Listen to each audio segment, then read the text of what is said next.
Hola, casa amigos. ¿Qué pasa, güey? ¿Qué pasa, güey? Welcome to the Kindle MMA full card predictions and breakdowns for UFC 307. Alex Pereira versus Khalil Roundtree. Or Roundtree, not Roundtree, just Roundtree. This is MMA October day 4. So we're 4 days in, right? Correct. Yep, it is October 4th. We're 4 days in, and we're going to do some full card predictions today. I will be doing a full recap of the card for an entire video tomorrow. I have a video planned for Sunday, and I have a video planned for Monday, and then I will be going live Tuesday afternoon, or not afternoon, Tuesday evening. And we will be doing like a little fight watch along with the contender series. So yeah.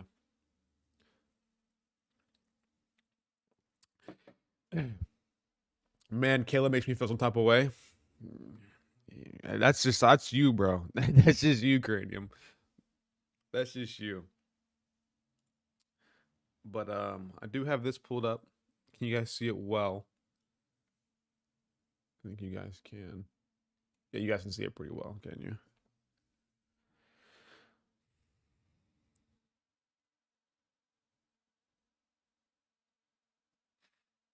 All right, cool. All right, I'm trying to see how this looks when I pull it up.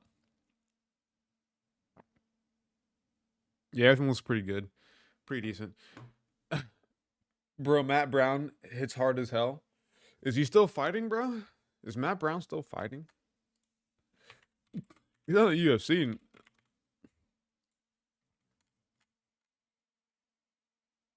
The last time he fought was last year. Jesus Christ, been over a year since I saw Matt Brown. Does hit pretty hard though.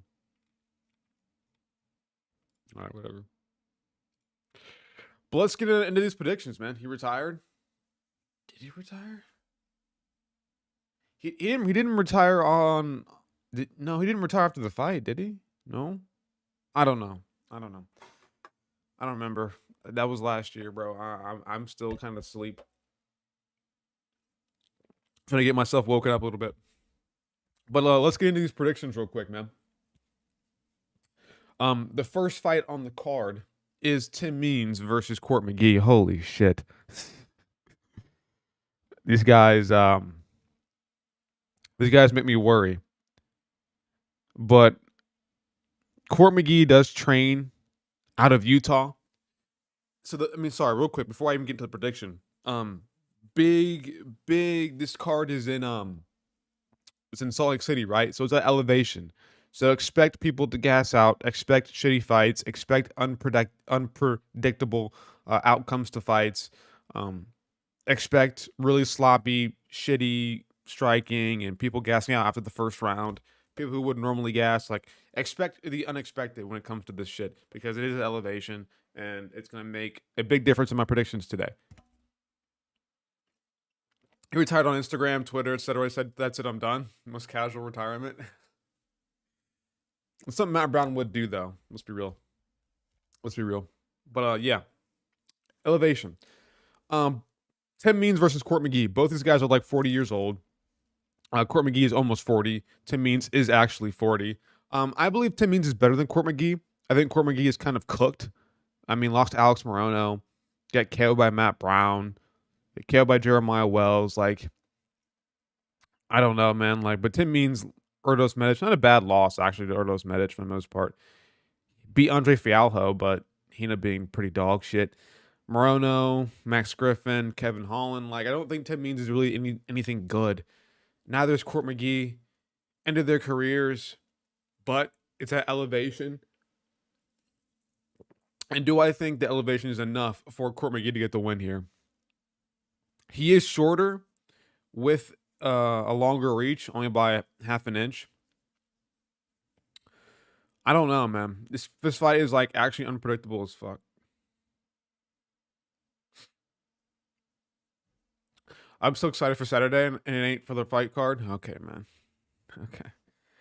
Tim Mean should win, right? It's at elevation. Maybe he'll be prepared. Court McGee's old. I don't think the cardio will be as as influential as it might be for like other fighters, right? Because it is Court McGee. Like, I don't find him being to be anything crazy, and he's getting older. Like, let's be real here. Tim Means, Court McGee, their card is going to be terrible because they're older anyways. Like, even if they are, whatever. I don't find it. Tim Means is the better striking. Court McGee can grapple a bit better than Tim Means, but not that big of a difference. If I'm being honest with you, I'm taking Tim Means to get this one done by decision. Really, really shit second and third round, though. Like, very, very boring. Moving on. Carla Esparza versus Tisha Torres. Tisha Torres, or Tisha Pennington now, as she's married, and took Raquel's last name. You know, I don't really know about this fight. Like, Carla Esparza. Like, honestly, that win against Yan Xiaonan is actually aging quite well. But that was 3 years ago. So it's like, she fights never. Lost to Weili Zhang. Dern's pretty tricky. Tabitha Ritchie lost to her split decision. It's just tough, man. You were picking Esparza. It's an elevation. Same height. This is weird. Carla was champ. Tisha wasn't. Easy Carla. I don't know. I'm kind of leaning toward Tisha Pennington here. Or Tisha Torres. I think overall, like, I don't think Esparza really is. She did nothing against Rose Namajunas. And yeah, she took down Yan Xiaonan, but like, whatever. But I think Tisha Torres is like more powerful. I think has better striking. Grappling, she loses, but I think overall she just is I guess kind of a monster compared to Carlos Esparza, right?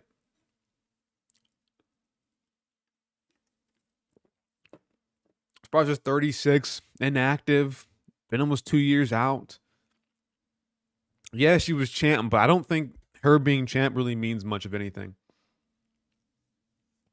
This is a retirement fight for Carla. I think so too as well, probably. Like, I don't know. I think Tisha Torres here, I think she is like, she's jacked. Like, she has some muscle on her, bro. She's her striking, I think, is more powerful. I think she's faster than Carlos Esparza as well. Grappling might not be as good as Carlos Esparza, but it's not too much far off. Like, I don't think there's a massive difference in the grappling between Tisha Torres and Carlos Esparza. I think she's just going to go out there and just kind of, I wouldn't say beat up on her, but I don't think she's going to go out there and just get taken down and controlled and lose. If it's on the feet, then I'm taking Tisha Torres. Decision. Yeah. I'm picking Khalil to get the KO in the third. You're crazy. We'll get to mine later. Overhand right. We'll get to mine later. Ovince St. Preux versus Ryan Spann. Oh, my God. Listen, if Ryan Spann loses this fight, he needs to just call it quits, man. On a 3-fight losing streak as well, like, coming from the sport. This is a 41-year-old Ovince St. Preux at elevation. He's going to gas. I mean, so will Ryan Spann. And honestly, losing to Anthony Smith is kind of really bad for Ryan Spann. But I don't think Ovince St. Preux can do really anything to Ryan Spann. Like, anything that's too threatening. He has a good front kick to the body now in his old age. That's really about it. But I don't really see him doing much of anything else. Like, he's old, slow. Maybe some grappling he can implement. But that's really about it. I think Ryan Spann's, powerful, quick. IQ might be a little bit low, and that could cost him the fight. But Ovince St. Preux is just a 41-year-old man who doesn't like. He needs to retire at this point. Yeah, he beat Nzechukwu. He's low IQ. Yeah, he beat Shogun Hua, that 50-year-old man.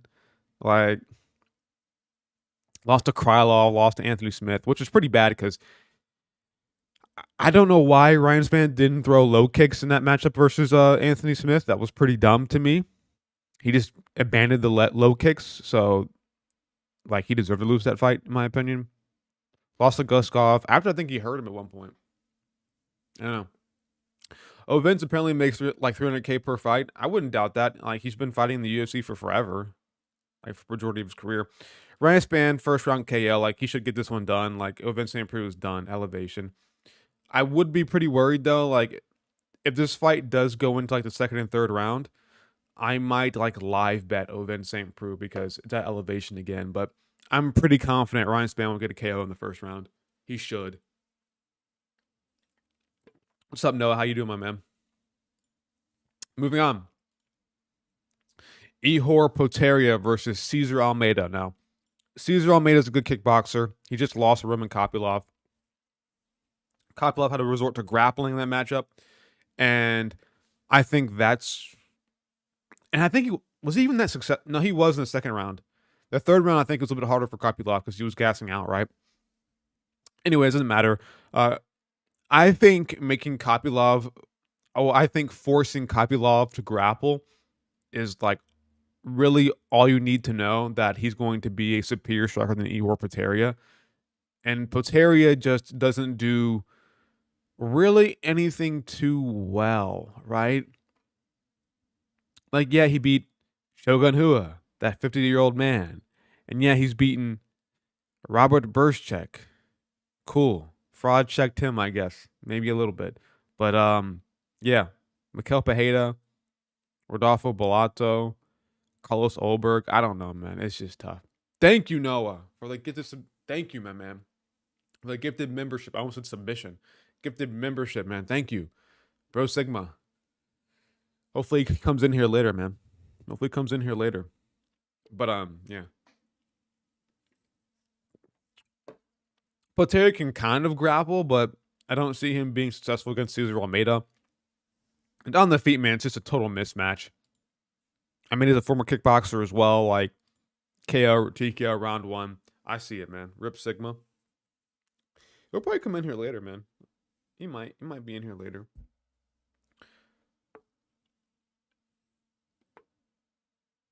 But on the feet, total mismatch. Potieria isn't really anything too special on the feet and on the ground. He just shouldn't really be in the UFC, honestly. I don't know.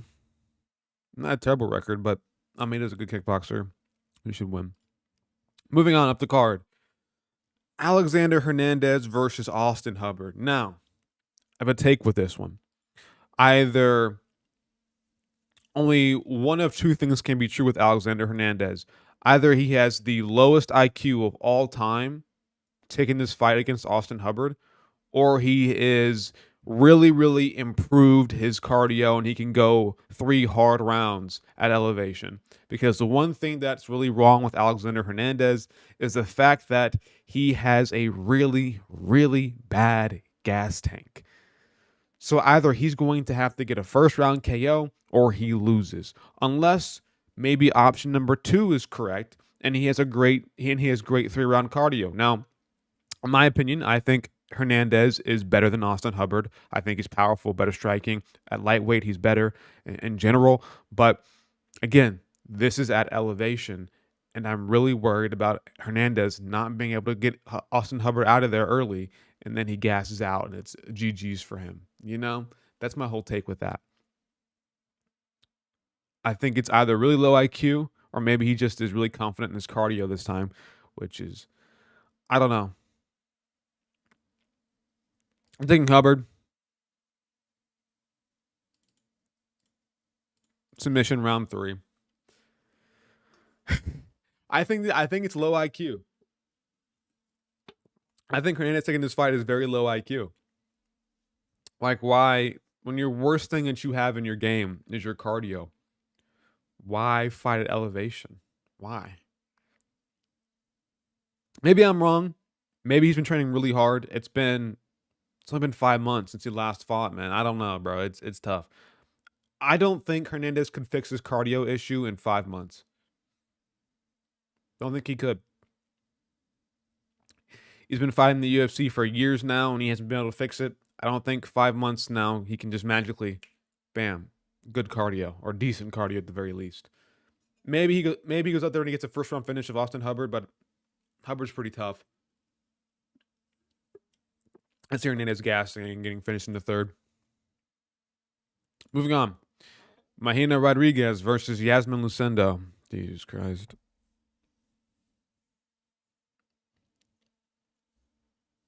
You know, I don't think Mahina Rodriguez is really that bad. And who has Yasmin Lucendo really even beat that's like good? Beat Yan Jianan. She's 22, still very young in her career.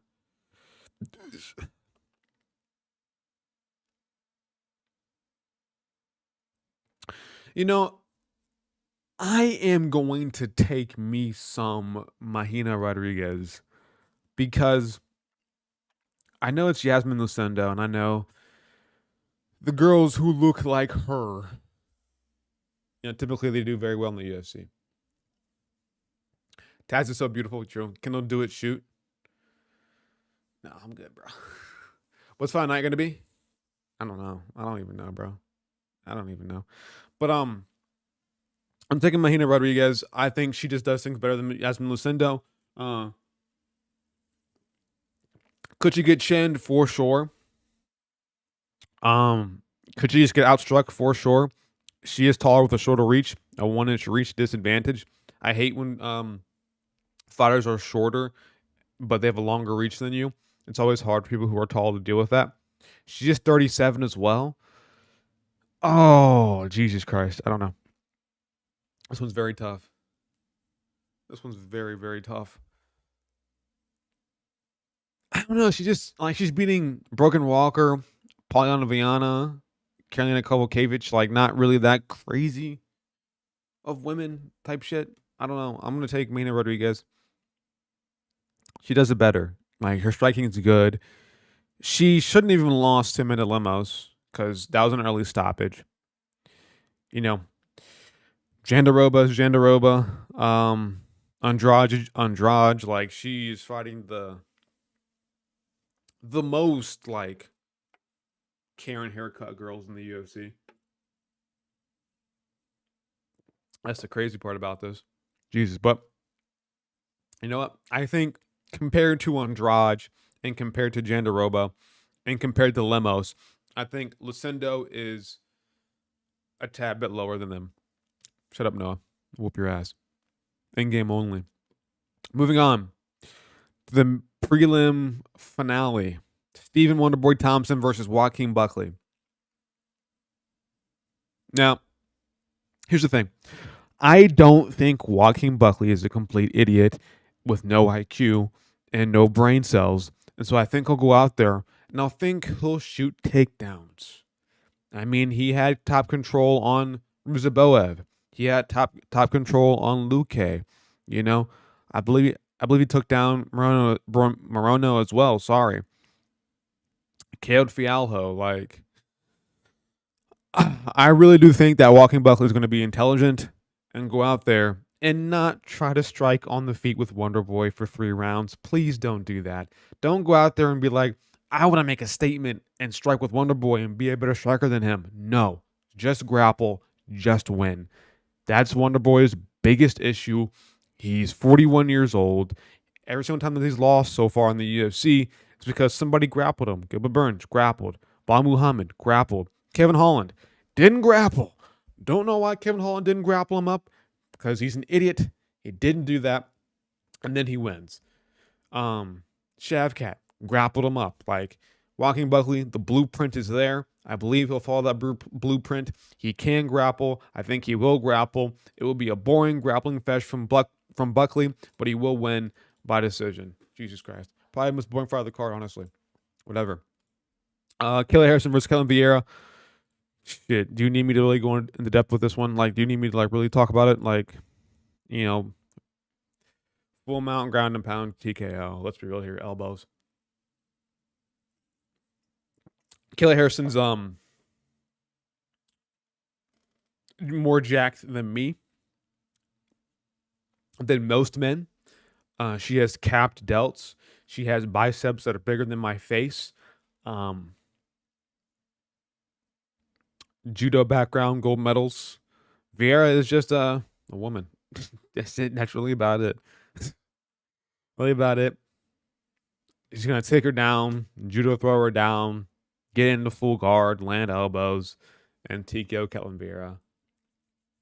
Yeah, Harrison. It's not gonna be too much of a fucking prediction. Let's be real here. Moving on. Roman Dolidze versus Kevin Holland. People picking. You know,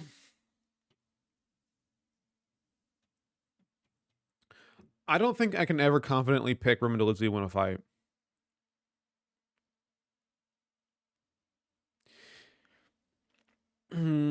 He will be a bit bigger weight wise than Kevin Holland, but he is shorter with a 5-inch reach disadvantage. 36 years old, Roman Dolidze is. There's just not much power on his shots, man. There's not much sting on it. You know what I'm saying? I don't think he has much sting on his shots whatsoever. Like when he fought Anthony Smith, yeah, he was doing low kicks, but it wasn't really anything that was too crazy. You know, I don't think he was really doing anything that was massive type deal. He was just kind of out there just tapping Smith's legs. But Kevin Holland is open to the low kicks. Like he can be low kicked. Ponzinibbio did it to him. The grappling, we'll see Dolidze grapple him up a little bit. We'll see him give him the clinch for a little bit. But that's really about it. Like I don't really other than that, I don't know. I can see Kevin Holland just probably just minorly outstriking him for 3 rounds. Maybe he'll gas, but Kevin Holland's tough. He won't get chinned by Dolidze. Just don't grapple him, Kevin Holland. That's what I wouldn't do. Don't take him down. Just keep it on the feet and outstrike him. So that's what I think Kevin Holland will do. I don't think he'll go out there and he'll be dumb and shoot takedowns or go to the ground with Dolidze. I think if the clinch happens, yeah, he might get out muscled a little bit, but I think he'll find a way to escape it. And on the feet, with his 5-inch reach advantage, I don't really see him getting outstruck by Dolidze. Even if Dolidze has good low kicks on him, I don't see that happening whatsoever. So Kevin Holland should win this. I don't see him chinning Dolidze either. So I think by decision. Yep. But moving on. Future fight. Jose Aldo versus Mario Bautista. Wow. He's a favorite, Bautista is. That's actually kind of crazy. I'm taking Jose Aldo. I can't pick against him, man. Like, Bautista, who did he fight in the last fight? It looked kind of weird. It was Ricky Simone. He didn't look like as dominant as he usually does. And I think he showed some holes in the feet that Aldo can definitely exploit. And we know Aldo has some of the best grappling defense in the UFC, man. Like, Merab couldn't take him down. I think Merab went 0 of 16.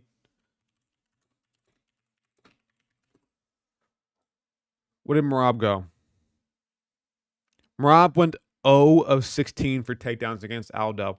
I don't see Mario Bautista getting him down to the ground. Maybe he can stall, but that's really about it for Bautista. And I think on the feet, he did show that he isn't like a really good striker. And Jose Aldo is going to go out there and I think land a crazy amount of body shots on Bautista, really slow him down. Again, it's at elevation. And Jose Aldo's biggest thing that he likes to do is throw hooks to the body. And we're going to see Bautista gas out. Actually, I'm taking KO round 2 or 3 for Jose Aldo. I'll go with round 3. I think he'll find a way to hit the body a lot. And at elevation, we're going to see Bautista gas out more than what he normally does because of the body shots. And since he can't get takedowns, we're going to see Jose Aldo have a clinic, put on a clinic against him, bro. I don't see him losing. Like, I think Aldo is, I mean, yeah, he's 38 years old, but he ain't slowing down, bro. His age is not showing. Maybe eventually one of these days we'll see Aldo's age start to show, but as of right now, he's pimp chimping, man. I think he beats Mario Bautista. Oof. Yep. Whatever. Moving on. Raquel Pennington versus Juliana Pena.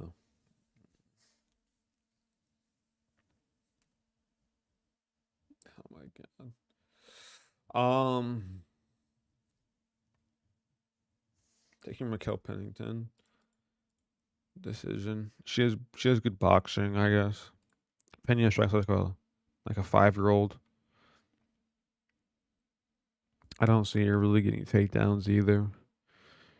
She's like a jiu-jitsu girl for the most part. Pena is, and Pennington has like good boxing. Is she amazing? No. Like, let's be real here. Let's be honest, man. Like, no one really cares about this fight whatsoever. And the winner of this is going to be fodder to Kayla Harrison. Like, let's be real here. I don't really see Pena winning. She can't strike worth a damn. I think Pennington's going to have a field day on her chin and beat her up. Yeah, that's really about it. And then the clinch, like, yeah, it'd be boring. Probably be a terrible fight, but I'm taking Raquel Pennington. Moving on. Yeah, to the main event, baby. To the main event. Alex Pereira versus Khalil Roundtree Jr. Now, you know my pick, but I won't say it just yet. But I think Khalil Roundtree took this a bit too early, man. And it's unfortunate for him. If I was in his shoes, I would do the same thing. If I was ranked number, like 7 in the UFC or whatever rank he is, I wouldn't bat an eye. I would take a title shot any day. So respect to him, but I think this is a bit too early for him. Kind of unexpected. I don't think he was ever ready for a title shot just yet. Just mentally, I think he knew he had to get like a couple more fights in before he got a title shot. So this is kind of just spurred on for him. And you know, when you look at the face-off, man, Roundtree is significantly smaller than Alex Pereira. Like, I mean, significantly smaller than him. He's what, 6'1"? It feels like he's 5'9" compared to Alex Pereira. You know, he is really small, but getting into like the fighting style, Roundtree lost to Jacoby. He did. He did. Yeah, he beat Chris Dawkins, but Chris Dawkins is trash. Like, I don't think he's fighting the level of competition that Alex Pereira is. And he's shown that he can be hit. Like, again, when he fought Jacoby, he was getting tagged quite a bit, man. He was getting tagged quite a bit about Jacoby, by Jacoby. And I think he lost that fight and got a robbery win. I'm pretty sure Jacoby was like up on strikes by a lot, and they just gave him the win.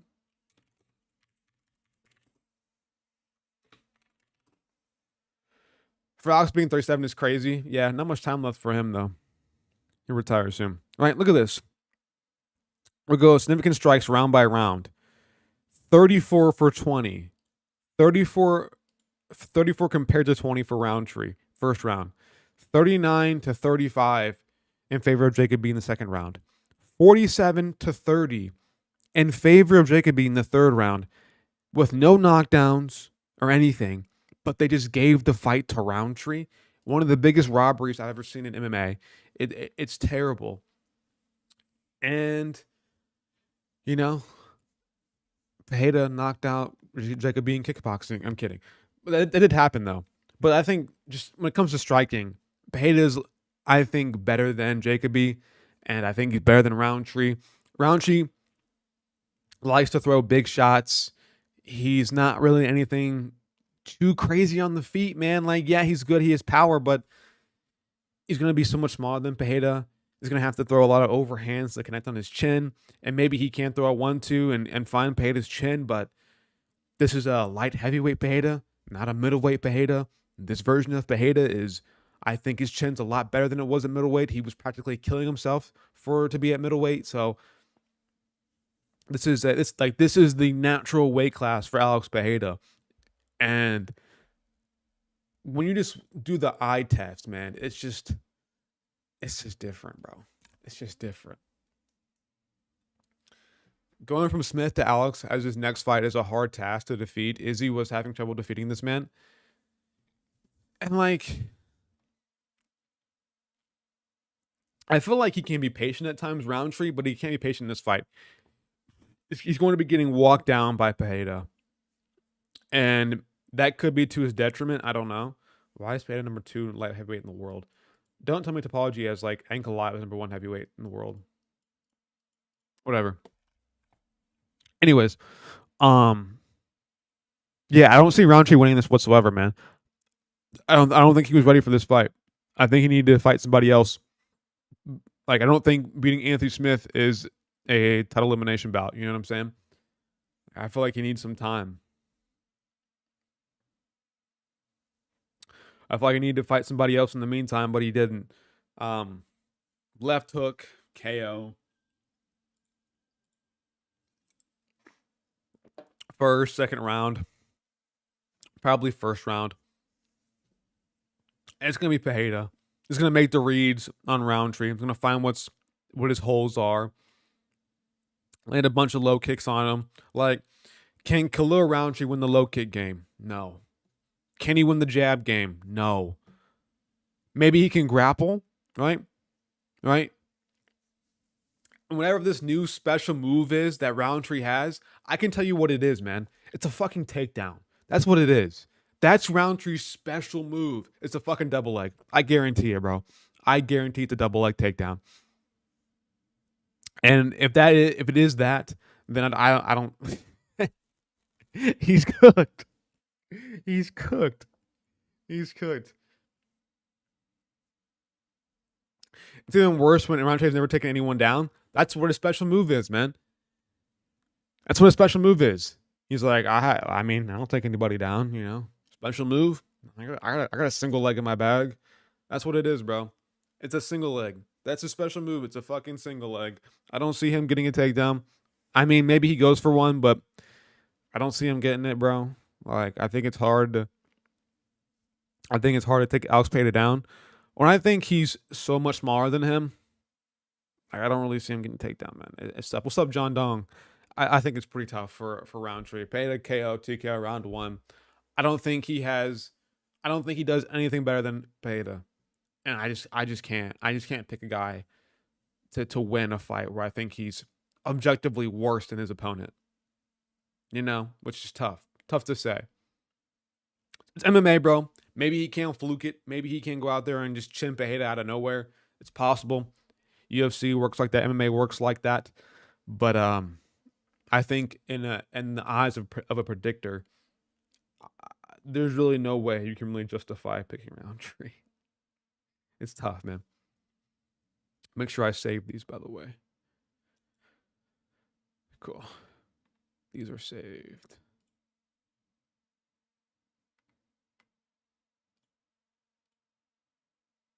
All right, everything's saved. Cool. So, with that being said, if you guys want to join the Topology group, I will be offering prizes here soon. Once we get like 30 people in there, I will offer some prizes. So if you want to compete against me and submit your own picks and compare your picks to people in my group, go ahead and do that, man. Go ahead and do that. I'll link the group in the chat in case anyone wants to join. But those are my picks. Those are my picks for this week. Thank you, guys. Whew.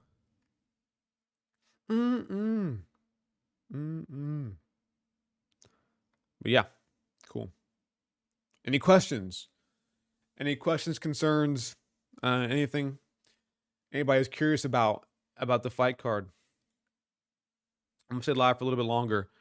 We're gonna chill for a little bit, man. We're gonna chill for a little bit. Just want to get that out real quick. Who wins, Prime Mike Tyson or Rubeles to Spain? I think obviously Prime Mike Tyson. I think it's hard to pick Rubeles to Spain to get a win. I mean, he would be bigger than Tyson though by a lot, but I don't think he would. I think Tyson would find the way on the inside and just chin him with a hook. Let's be real here. Rubeles to Spain is crazy. Did he just lose by grappling? Grappling fest. Rubeles to Spain. Work on that grappling, bro. And he's like 30 something, right? He's like 30 something years old.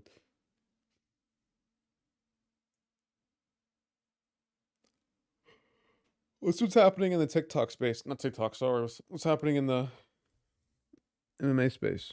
I mean, Twitter space, MMA. Hamzat's twinding. Twinding. What the fuck am I talking about?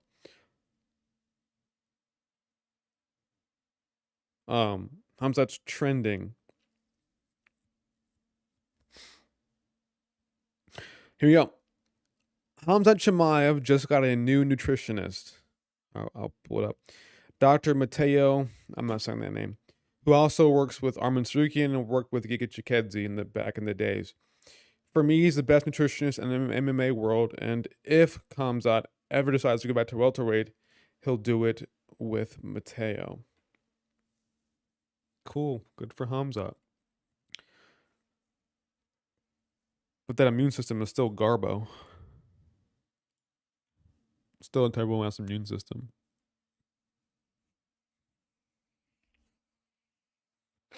Mm.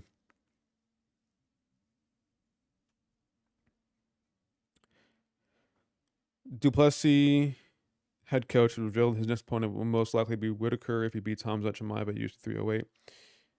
Duplessis vs. Whitaker 2 will most likely happen in Sydney, Australia in February 2025 for UFC 312. Go to Africa, man.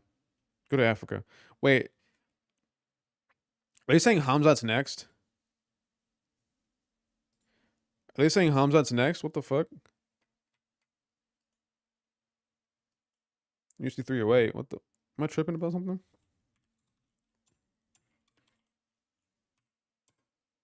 Are you saying Hamzat's next? Oh, if he beats Whitaker. Yeah, if he beats Whitaker, maybe.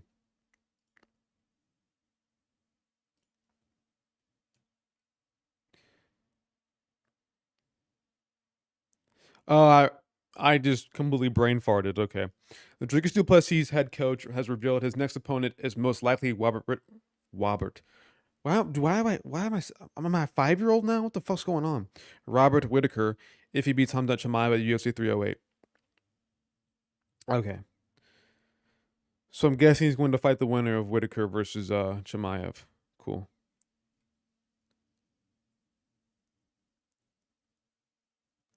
Yeah, everybody's such a glazer.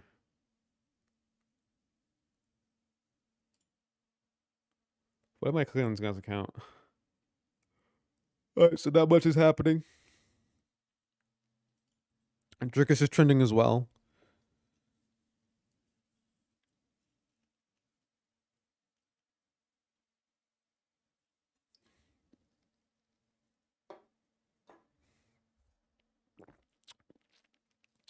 Old topic, but what are your thoughts on fighter pay? I'm making a video about that, but I'll give you a little insight. Here I'll talk to you like man to man, mano y mano. I think fighter pay is not a myth, but I think some of these fighters make it hard for themselves, right? A lot of these fighters could make money, make a lot of money in the UFC, but they choose not to. They choose to be inactive and sit out on the sidelines and be broke. Whereas I think Kevin Holland said it the best. He had an interview recently this week. But he was like, he's like, some of these fighters don't fight, or some of these fighters fight once a year, and they're like, I'm broke. Just fight more.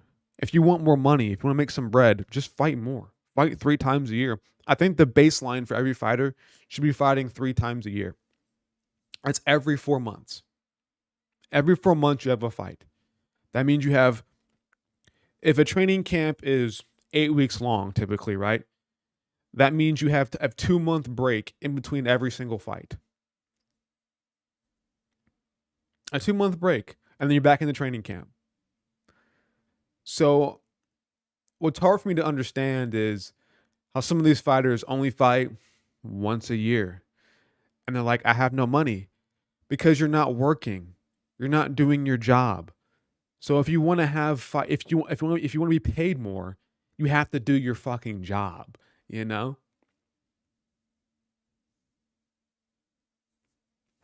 Yeah, I was in the stream telling people how fighters aren't paid a whole lot because they don't make the UFC much money, and everyone in the stream disagreed with me. Yeah, that's the thing, bro. Like some of these fighters don't make the UFC any money as well, and they fight once a year. You know, you're not getting paid. You're not getting paid, right? Because what UFC fighters are is they are what like independent contractors, right? Is that the term that they use? So they get paid based on basically how much money they bring in and how long they've been in the UFC and what else? Yeah, how long they've been in the UFC, like what contract they're on, how much money they bring in, and that's really about it, right? It's really those two. Unless I'm missing something. And I guess if they're like a veteran, I don't know. I don't know. But for the most part, fighters get paid on those two things, how much money they bring in and how long they've been in the UFC. So it's like if you're not getting finishes or being entertaining, you're not gonna get paid much. What's up, dogs? Got you running while I look at a job? I got you, man. Thank you, brother. Appreciate you being in here, though. But that's the thing, though, man. Some of these UFC fighters, they don't use the UFC's name as a way to promote themselves, right? The UFC in itself is a big name, and being a UFC fighter is a big deal, right? Some of these guys just don't post on social media. They don't do anything that's entertaining on any sort of social media. They don't use the UFC brand to uphold themselves or bring themselves up to be a bigger name. They kind of rely on just their fights, right? Sorry, I'm burping. And then they go to like press conferences and they get the biggest. Listen, I'm telling you, a press conference is one of the biggest opportunities you can have as a UFC fighter. If you're a prelim fighter, right? And somehow you get blessed to be on a pay-per-view press conference, you need to make the most out of that moment because you might only get like one question. Make the reporters come back to you. Make them want to ask you questions because if you do, then you can keep talking, keep being entertaining, and then your name value rises. There are thousands and thousands and thousands of people who watch the press conference to get hyped for fights. Make the most of it. Don't just go out there and say, I can't wait till Saturday night, bro. Like, that is the dumbest thing I think fighters do. And then they grapple up and then they sit in full guard for 3 rounds doing no damage. And they're like, I don't get paid enough.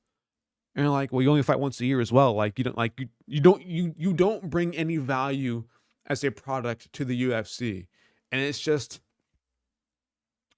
be like Kevin Holland, be like Andre Fialho, be like some of these fighters who fight 3 times a year. Be like Volk when he was like in his championship reign, right? He was fighting like 3 times, like I think once every 3 months at some point. Like be like, if you want to make money in the UFC, you have to go out there and you have to earn it. Because people like what people do is they compare UFC fighters to like NFL athletes and like MLB and basketball athletes. Those guys are working like out of an entire year, they're working 8 months in like playing games throughout like 6 to 8 months consecutively, right? They're working every single day for like 8 months.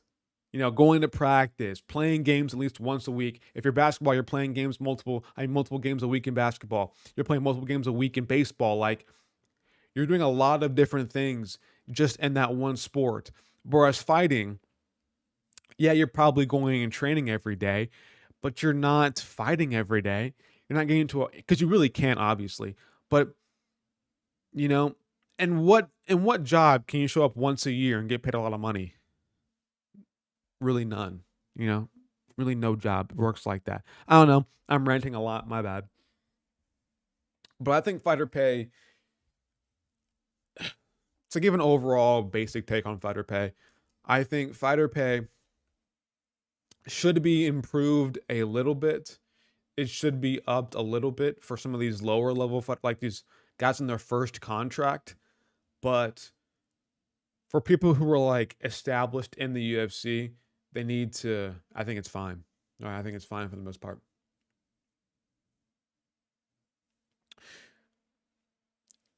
UFC bad because they make 1.3 billion revenue and don't pay the fighters a lot. They don't bring in anything.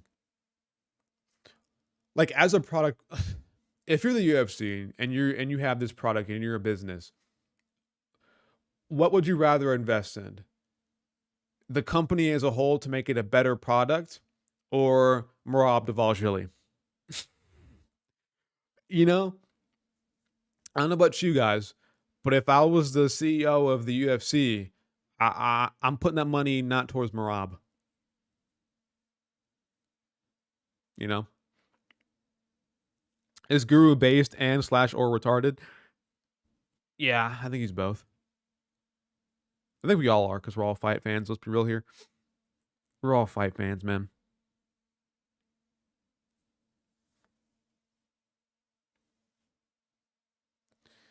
Yeah, exactly. I don't know.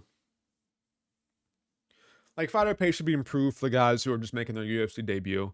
Like, yeah, I think there's no money in the regional scene whatsoever unless you're like Paddy Pimlet, you know. So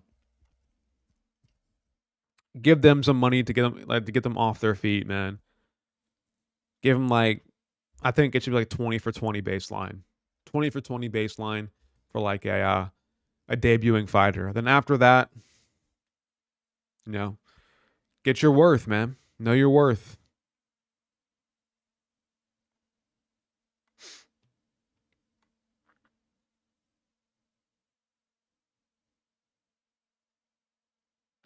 I don't know. Fighter pay. I'm doing a whole video about. Oh shit! Sorry, let me muting myself. I'm doing a whole video about that. Probably Monday I'll post it. No more fighter pay. We need fighters to be active. I agree. They don't want it. They only want to fight once a year. Like I swear to God, if Carlos Barza is ever like, I don't get paid enough, I'd be like, bro, you fight once every 2 fucking years. You fight more. Get over it. You know.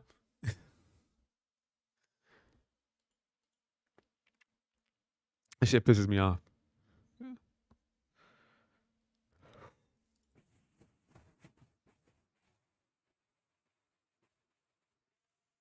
How's this next speed card? I'm looking. I don't even know, bro. Anything else want to talk about, boys? Anything else? I don't know. There's nothing really going on today. Like today's kind of a dry day for the most part.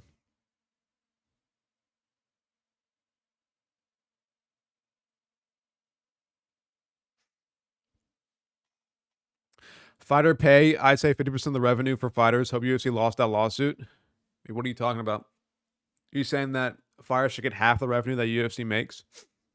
I don't really agree with that.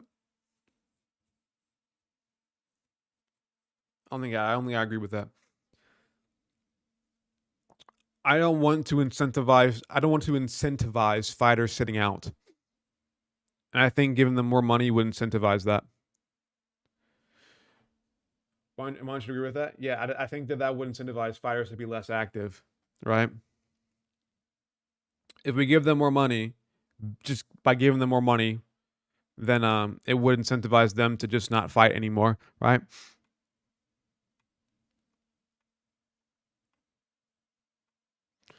And like think about it now, right?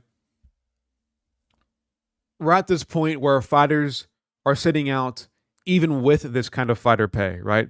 We're saying the fighter pay is bad now, and they're already sitting out right now. Imagine if we paid them more money. There'd be like, I swear to God, half the roster wouldn't fight anymore. More than that. I think only the guys who'd be more passionate about fighting and want to become champion will fight. You know? Giving them more money wouldn't affect much. Look at what happened now. Fighters that want to fight will fight anyway. Yeah, but like I want to see like Gaethje fight more. I want to see fighters who have like big names fight more, right? Imagine we see like Pereira become champion, right? And he's like, well, I came to the UFC to make more money, and I became champion. Like, fuck this. Like, I'll just make money whenever I want to make money. I'm rich now. Fuck this fighting shit. You know? Imagine no more Pereira fights anymore after that. Like, that'd be crazy because of fighter pay. If you pay him too much. and not based on their worth, right? This card just feels like a setup to make the next title fights between Pereira and Ankalaev and the Roid Monster versus whoever even bigger, like what boxing does, makes me not hyped for 307. So you think that this card is a setup fight for the next fight for Pereira? I mean, yeah, like I mean, Roundtree versus Pereira isn't like the craziest fight ever, right? Oh, you retracted it.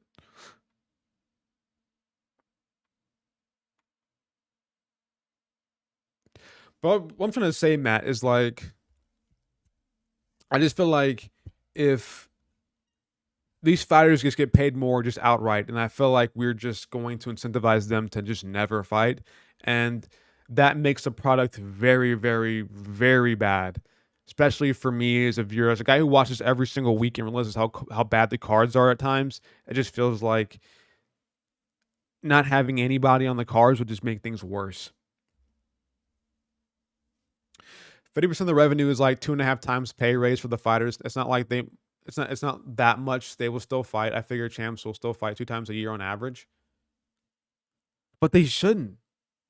I mean, hold on, let me think about this real quick. 2.5 times is a lot of money. If I got paid twice what I got paid now, it's a lot of money. That's a lot of money, bro. Imagine paying Connor 2.5 times what he gets paid now. You know?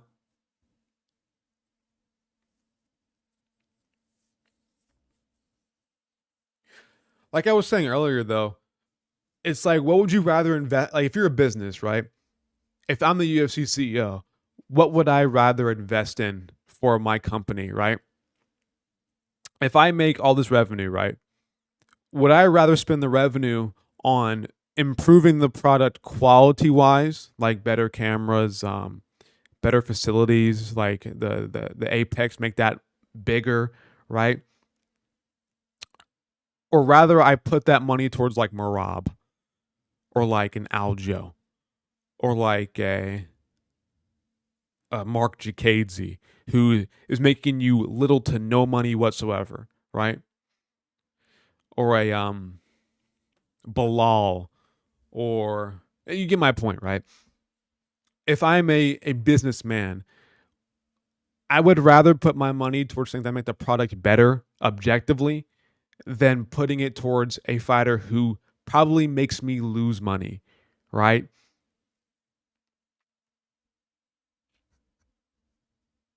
And so that's how I view this as a sport. And if you are a fighter who does bring revenue and is a net plus to the UFC, you deserve to get paid more, right?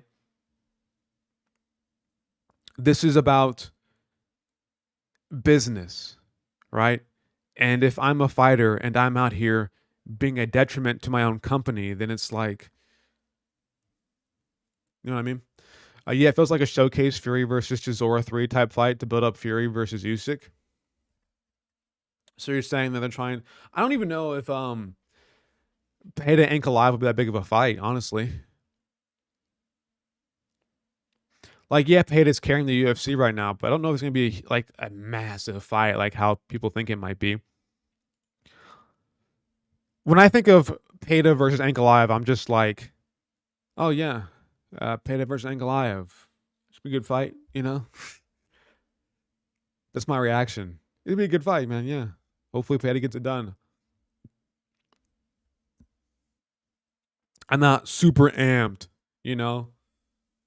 If it was like Payda versus Tom Aspinall, I'd be like, holy fucking shit, this is different, you know.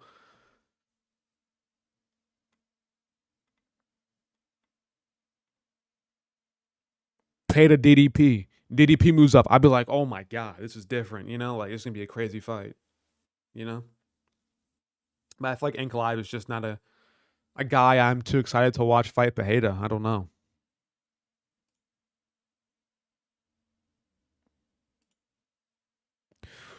Ba da ba ba ba ba da ba ba ba.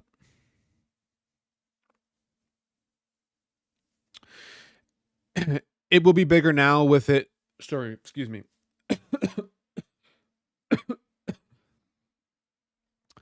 It will be bigger now with it being. Oh, sorry. It will be bigger now with it getting robbed from us for a while. it'll also have the same sort of hype Oliveira Makachev had. I don't know. I don't think it will. I don't think Islam is, or I don't think Ankalaev is on the same level of Islam in terms of hype that he had, right? Because I think Islam had the whole like Habib being in his corner, Abdul Manap coming from that background. Oliveira was a dog. Like, I mean, so is Pereira. So I mean, that's similar. But I feel like that fight had a lot more of just anticipation for it, because it felt really, I don't know, it just felt different than what an Ankalaev matchup would make. You know, it's hard to really explain because I don't think, I think to put it in like really basic like kid terms, um, Islam had more aura than Ankalaev, or Islam has more aura than Ankalaev. So that's what it feels different. That's what feels different.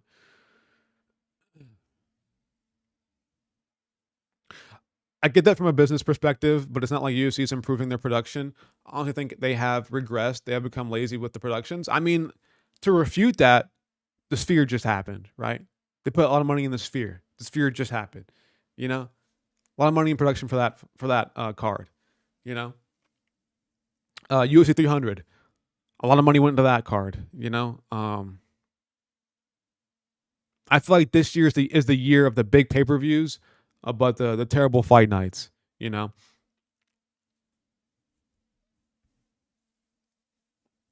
So their production is definitely improving. They're going to bigger venues. Um, I'm pretty sure they're. I don't know if they're expanding the Apex, but they're using the Apex for other things as well to make money. They had like a wrestling event in there not too long ago. It's like they're doing things to improve production. Just I wouldn't call it lazy for the most part. You know, the Sphere just happened. Um, there are finding ways to save money. I'll tell you that. Sometimes they can be lazy. I do agree with that part. Like with the Apex, sometimes I feel like they just kind of put cards together and say, "Here you guys go. Take this for the week." But for the pay per views, they're definitely improving production.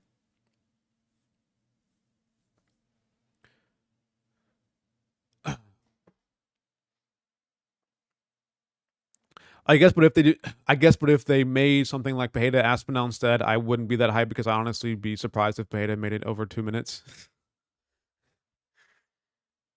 I mean, I think it depends on person to person, Mister Toad. I think it depends on the person. You know, I think that fight between Aspinall and Pajeda would be a really hyped up fight. You know, and you never know when it comes to MMA. But I think the Ankalaev fight feels like it's just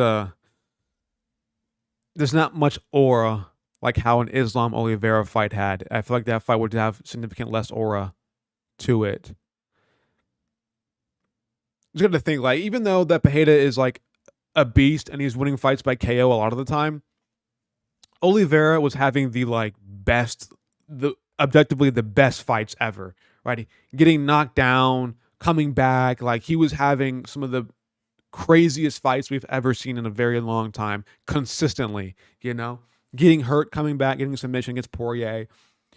So there was a lot of aura on Oliveira and a lot of aura and like hype behind Islam, where I feel like, yeah, Pajeda has aura, but I don't think Ankalaev is carrying his part of that deal like how Islam did against Oliveira. I don't know. That's just my take. It's just my take. It depends on person to person, man. Like it depends on how you feel about things. But with the being said, guys, it's been an hour or close to an hour, about to be an hour. But yeah, I'll read these last two and get out of here. Oliveira got that best personality in a long time. People love this guy way more than Alex as a person. Yeah, true. He was always happy and smiling and like Illuminati. Like he was very amped up and very emotional. While Peta is not at all. He's completely opposite of emotional. So, I get your point. Yeah, I agree. There's enough Pajeda Glazers to delusionally pick Pajeda over Aspinall, so I guess that could build up the fight and would be fun. Aspinall won't have a good opponent after John retires, so I kind of hope they make that. They might have to, honestly, because I don't. Yeah, again, I don't know what's gonna happen with Aspinall after John retires. He's gonna beat Miocic and then call it a career. I don't know. I don't know what's gonna happen, man. It's gonna be very, very tough for so they might do the Beheda versus Aspinall fight. I don't know. But I'm out of here, guys. I'll be live tomorrow for the card. What time does the card start tomorrow? Prelim start at 6:30. I'll probably be on a little bit after that. I'll probably skip like the first 3 fights and just go to the prelims around 8 o'clock. So we'll see. But thank you guys so much for hopping in here, man. Thank you, Mr. Toad. Thank you, Matt. Thank you, Western. Thank you, John Dong. Thank you, Noah. Thank you, Big Head. Thank you. That's it, Cranium. Thank you guys so much, man. I'll see you guys tomorrow. See you guys later. Peace.